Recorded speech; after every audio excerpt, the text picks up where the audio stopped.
My next transformation is called rotation. This is where I would take an image or a pre-image and I would turn it. So if I take a look at the whistle that I am starting out with, okay, in this picture here, I had to turn it in order for the whistle, I had to turn it around in order for the whistle to be orientated upward as I see in this diagram right here. I could not just translate it. Translation would not work. Is just a move, and a reflection is a flip. So in this case, I had to take my diagram and I had to turn it in order to orientate it to that image. And that is called a rotation. A rotation is a transformation in which a figure is rotated or turned about a fixed point. That fixed point is called the center of rotation. A rotation does not change the size or shape of the figure. Again, my pre-image and image are going to be congruent. Very important, each point of the original figure and its image are the same distance from the center of rotation. So how does this work? Okay, we have to remember when we are rotating, we are turning something in a circular motion, so we're going to be talking about degrees. We either have from 0 to 360 degrees or 0 to negative 360 degrees. Very important, it's backwards. When I turn an object positive degrees, I am going to be going in a counterclockwise direction. Counterclockwise means we are going opposite the direction of the clock.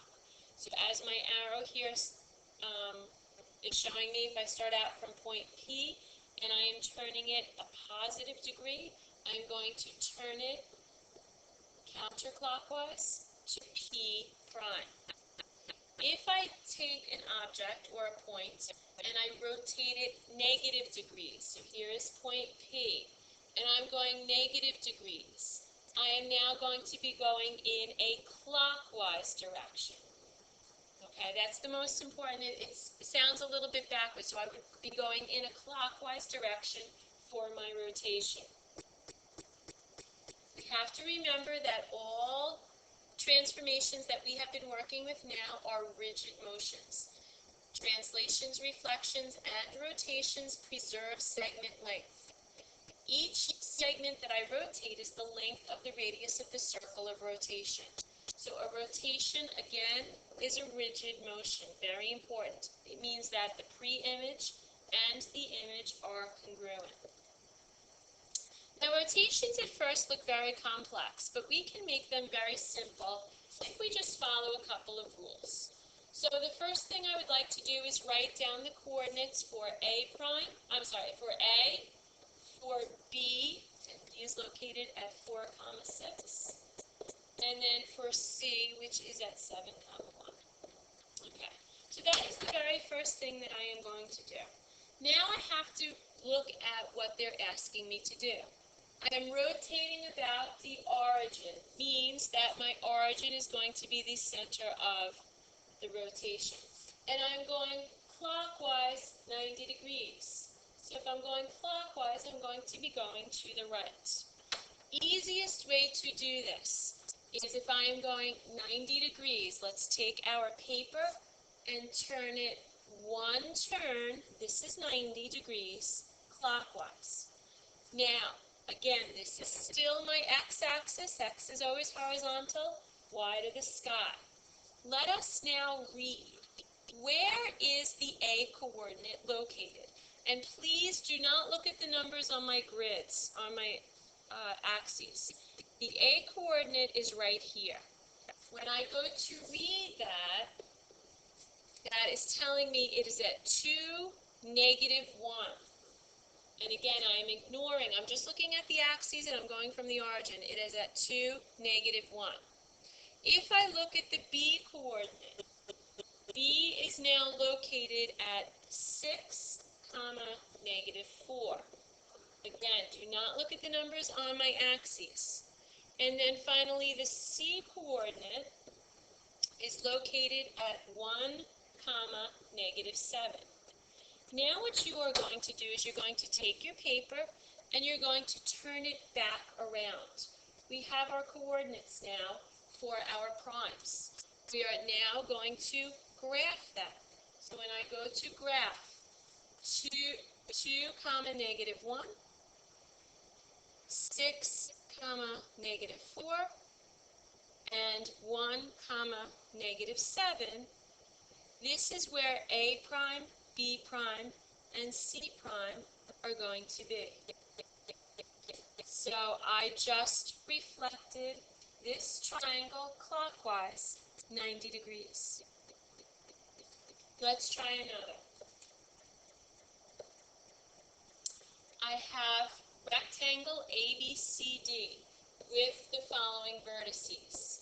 So again, please take the time to write down. A is at 2, comma, 5.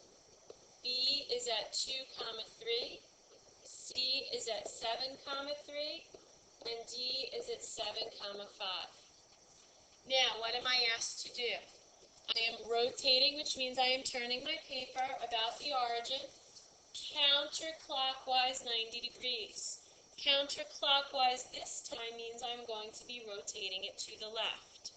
So you're going to take your paper and you're going to rotate it one turn to the left because that is a 90-degree turn. Now we're going to read, where is A prime located? And again, you are going to ignore all of the numbers on the x and y axis. So here is my origin. Here's my x-axis, here's my y-axis.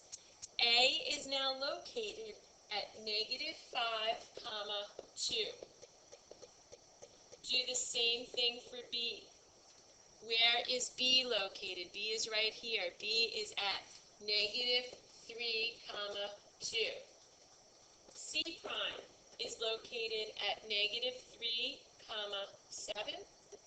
And D prime is located at -5, comma, 7. So once we have all of the new coordinates, I want you to turn your paper back around. I'm just going to erase the markings that I have. And I would like you now to graph the new coordinates. -5, comma, 2, -3, comma, 2, -3, comma, 7, and -5, comma, 7. And then connect your vertices.